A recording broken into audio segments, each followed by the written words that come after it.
তো বন্ধুরা good morning সবাইকে। ঘড়িতে সময় তখন প্রায় 6টা আর আমি আজকে সকাল সকাল উঠে পড়েছিলাম, উঠে রেডি হয়ে নিচ্ছিলাম কারণ আজকে যাবো একটু মাঠে। রাত্রিবেলা বৃষ্টি হয়েছিল, তাও আমি জোর জবরদস্তি গিয়ে মাঠে গেলাম। মাঠে গিয়ে দেখি যে লোক তো একদমই নেই এবং মাঠের অবস্থা খুবই খারাপ, মানে এত জল কাদা যে মানে দৌড়ানো হাঁটার অবস্থা একদমই ছিল না মাঠে।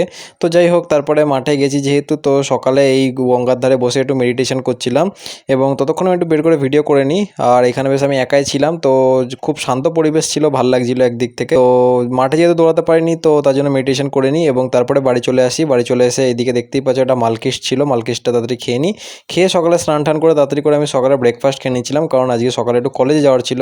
স্যার ডেকেছিলেন এবং ম্যাডাম ডেকেছিলেন। তো ঠিক তখন টাইম হচ্ছিল ঘড়িতে, তো তখন আমি তাড়াতাড়ি করে রেডি হয়ে নিই। রেডি হয়ে প্রথমে যাই মায়ের রিপোর্ট নিতে ইউএসজির, এবং ইউএসজি রিপোর্টটা নিয়ে সঙ্গে সঙ্গে ডাক্তারের সাথে কনসাল্ট করে নিই কী কী ব্যাপার নিয়ে, এবং তারপরে তাড়াতাড়ি করে বেরিয়ে যাই আমি কলেজে। তো কলেজে যেতে যেতে 11টা বেজে গেছিলো প্রায়। তো আমি এদিকে যাচ্ছিলাম ডিপার্টমেন্টের দিকে, এবং ডিপার্টমেন্টে গিয়ে কিছু কাজ ছিল, সেই কাজ হয়ে যাওয়া, এদিকে দেখো সুব্রতও বসেছিল। তো কাজ হয়ে যাওয়ার পর আমরা তাড়াতাড়ি বাড়ি চলে আসি, এবং বাড়ি চলে এসে দুপুরে আজকে খাওয়ার ছিল বিরিয়ানি। তো খেয়ে নেওয়ার পর বিকেলের দিকে আমি একটু সোনপাপড়ি খেয়ে নিই, তখন ঘড়িতে সময় প্রায় সন্ধ্যে 6টা। তো আমি এদিকে সোনপাপড়ি একটু খেয়ে নিচ্ছিলাম। দিয়ে সোনপাপড়ি খাওয়ার পর আবার আমি একটু ফ্রেশ ট্রেশ হয়ে নিই, কারণ একটু কাজ ছিল কম্পিউটারে, তাই বলে বসবো বলে। তো তারপরে আমি কম্পিউটারে একটু কাজে বসে পড়ি। তো কিছু ইম্পর্টেন্টস কাজ ছিল আমার ওই গভর্নমেন্টের, তো ওইগুলো আমি কমপ্লিট করে নিচ্ছিলাম। এবং তারপরে হঠাৎ করে শুনতে পাই যে আমাদের আজকে ইউনিভার্সিটির 5th সেমিস্টারের রেজাল্ট বেরিয়েছে। তো দেখো সার্ভারে এত প্রবলেম ছিল, মানে বারবার ক্র্যাশ হয়ে যাচ্ছিলো, রেজাল্ট বেরোচ্ছিল না, আর এদিকে আমার টেনশনে অবস্থা খারাপ হয়ে যাচ্ছিলো।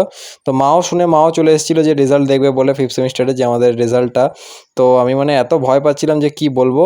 দিয়ে ফাইনালি অনেকক্ষণ চেষ্টা করার পর মানে মানে যেহেতু খুলছিলই না, তো তার উপরে খুব প্রবলেমও হচ্ছিল। তো টেনশানে ছিলাম এত যে কি বলবো তোমাদের, মানে বুঝতে পারছিলাম না। তো তারপরে ফাইনালি দেখো কি হয়।